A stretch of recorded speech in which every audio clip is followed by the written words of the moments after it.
দুইটা সময় তওবা করে লাভ নাই। একটা হচ্ছে মৌতের যন্ত্রণা শুরু হয়ে গেলে, মৃত্যুর যন্ত্রণা শুরু হয়ে গেলে আগে পা থেকে শুরু হয়ে আস্তে আস্তে গলার দিকে আসে।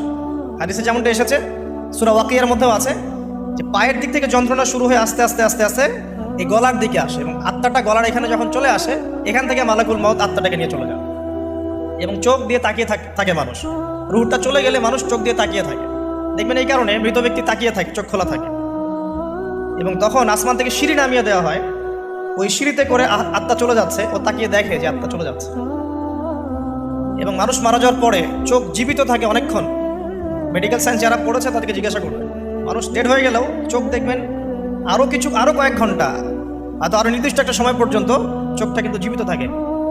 এই জন্যে চোখ বন্ধ করে দিতে হয়। যাই হোক, যেটা বলছিলাম যে মৌতের যন্ত্রণা শুরু হয়ে গেলে তওবা করে লাভ নাই, তওবার দরজা বন্ধ। আর পশ্চিম দিক থেকে সূর্য উঠে গেলে তওবা করে লাভ নাই, তওবার দরজা বন্ধ।